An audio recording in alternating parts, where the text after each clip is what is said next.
is a very underrated car and it has been my daily driver for more than a year now.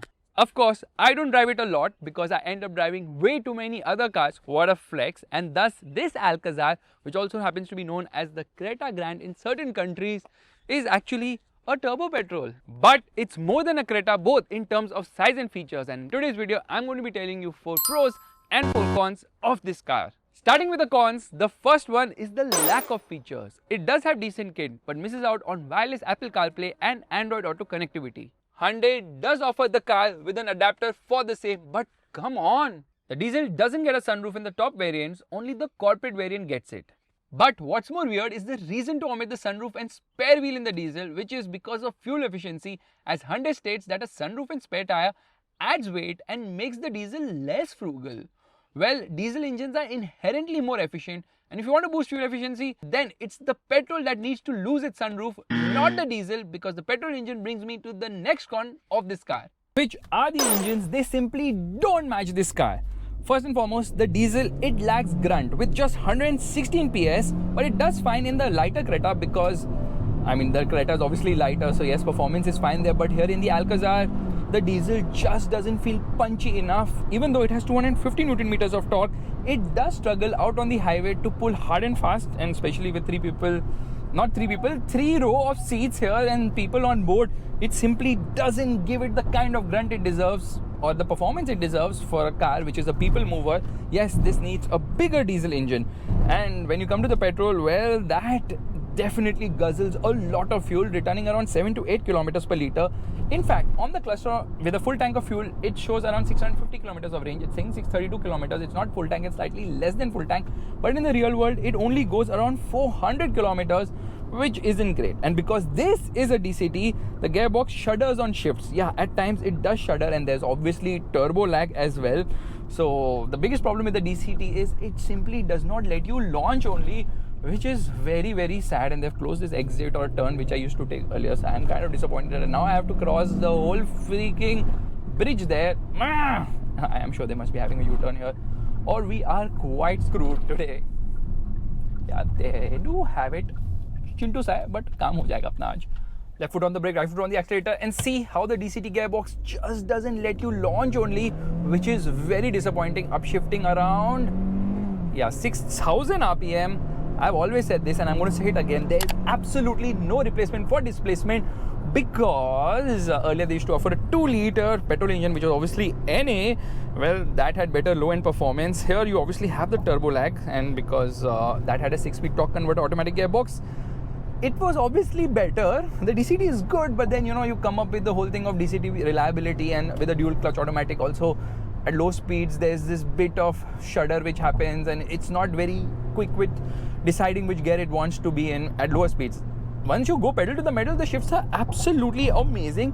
Hyundai claims that this car goes from 0 to 100 kilometers per hour around 9.6 seconds. We timed it at 9.87 seconds, which isn't bad at all. I'm sure once I service this car, because it hasn't been serviced since more than a year right now, this car will obviously perform better in that regard. But let's be honest, even with 160 PS of power and 254 Newton meters of torque, well, performance could be a bit better, because this car does have the weight. Yeah, this is a heavy car, and I'm right now driving without people on board. When you add more people on board, you know what's going to happen. Obviously, performance will dull quite a bit. With a manual, things become so much better, because then you can launch the car. Here, you just can't launch the car. That's the biggest issue here.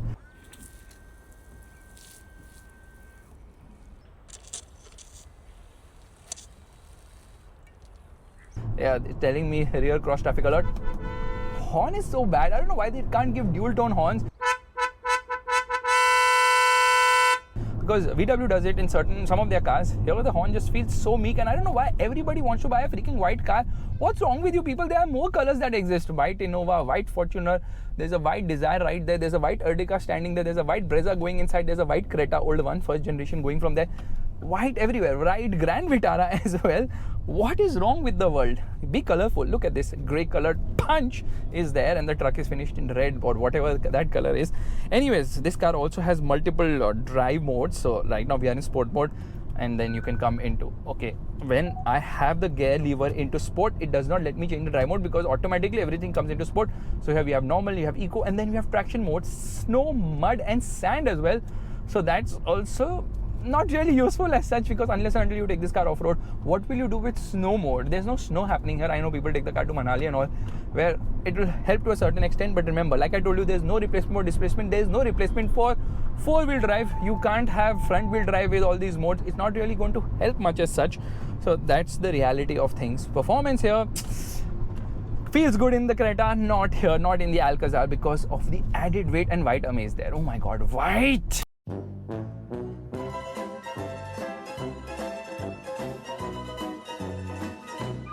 The third con is the lack of space. One major reason to buy the Alcazar over the Creta is for the third row. But this one is best for children. Getting in and out is really difficult.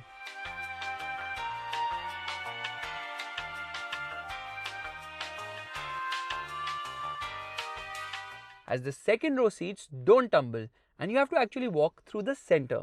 Space here is non-existent with little to no legroom and knee room, while under-thigh support is very poor. Just the headroom is adequate.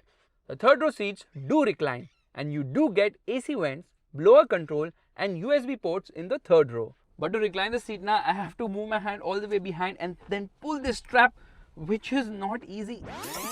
How can a car company which makes such great cars not fix such a small thing? The boot is small too, with the third row up, but once you fold the third row, this car's boot is huge. However, there is no powered tailgate, something expected in such type of a car. Well, this pain of getting into the third row from the center is a problem only with the 6-seater version of the Alcazar, because in the 7-seater version, the seat actually tumbles, making it much easier to get into the third row, which means that Hyundai does have the mechanism of tumbling the seat, but they don't offer it on the more premium 6-seater version of the Alcazar. The fourth con is the ride quality. The suspension is on the stiffer side and the low profile tires, they don't help here either. In fact, the ride suffers at low speeds and the car does crash through the bumps. Yes, you can feel the thuds. I don't know why this guy is trying to walk in the middle of the road and shouting at me for driving on the road. Where else should I drive? On the footpath or what? Crazy. Anyways, coming to the car, yeah, you can feel the thuds at lower speeds and there is some vertical movement as well. So yeah, the ride isn't the best here.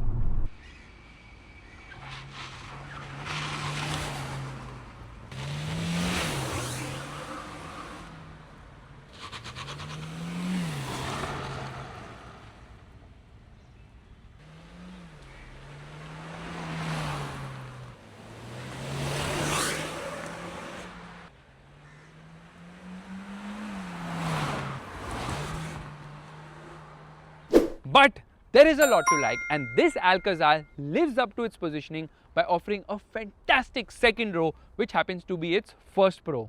This is the 6-seater version, which has captain seats in the second row. You can slide them ahead and behind, and they recline too. There are sun blinds, table with tablet holder, big door pockets, wireless phone charger, seat ventilation, scooped out seat back, and an electric boss mode too. You can also extend the under-thigh support here. Thus, foot room, leg room, knee room are very good, and under-thigh support is impressive too. Headroom is adequate for even tallies like me, and you get these winged headrests which offer great support, and there are individually openable armrests too. Basically, the second row here is absolutely phenomenal in terms of space and features. The second pro is the reliable and easy to use infotainment system in this car. This 10-inch unit might be small considering the half-sized venue has a bigger 12.3-inch screen, but the UI is very sorted. The screen is slick and there are quite a lot of physical buttons too, including for the ventilated seats, 360-degree parking camera, volume and temperature. But the touch type buttons don't work as well as the Creta's physical buttons. After having used this car for more than a year, never has this screen hanged even once, and that's one of the major reasons why people buy Hyundai cars eyes closed. Hyundai is so confident that it offers a 3 years unlimited kilometer warranty on its cars. Meanwhile, Toyota, which is known as the quality king, offers 3 years and 1 lakh kilometer only. The 360-degree parking camera has good quality, and the audio system, which is an 8-speaker Bose system, also sounds really nice.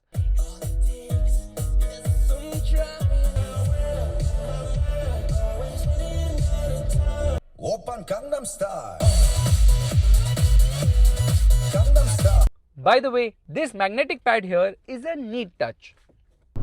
The third pro is the handling. For a car of this size, which has 3 rows of seats, it does handle quite well. In fact, around the corners, you do enjoy pushing it because it has a stiff suspension, body roll is very well contained, and it feels glued to the road. So yes, this is a fun car which happens to be stuck in a traffic jam right now because Desire guys don't want to drive faster than a truck, unfortunately. Yeah, this is a car which actually stays glued to the road at high speeds because it has good high speed stability as well. There's good amount of grip on offer too. So yeah, the Alcazar is actually a fun car which is very surprising. The fourth pro is the design, because for a car that is a stretch Creta, it does look quite nice. With the H-shaped DRLs, sequential turn indicators, matte grey color scheme, silver finishing on the bumpers, 18-inch alloy wheels, functional roof rails, connected tail light and visible dual exhaust tips. Even the design of the interior is neat, with the dual tone brown and navy interior color scheme and nice and comfortable seats that are quilted. Now let's talk pricing. The Alcazar range starts at Rs 17.18 lakhs and goes all the way to Rs 25.69 lakhs. This particular model, which is the signature matte turbo petrol automatic 6-seater, costs Rs 25.43 lakhs on road Mumbai, while the diesel doesn't cost a lot more. Remember, it doesn't get a sunroof, so not the same equipment in top-end models. But overall, the pricing seems fair, and the Alcazar definitely deserves to sell in better numbers because these days it's selling under 1000 units a month, which means Alcazar sales are actually falling. Meanwhile, Creta sales are actually on the rise, selling almost 20x as much. Maybe if this car was called the Creta Grand, it would have sold in better numbers for sure. And on that discovery, it's time to end. Thank you so much for watching. If you like this video, make sure to give it a thumbs up, that's a like button, and don't forget to subscribe to the channel. Bye bye.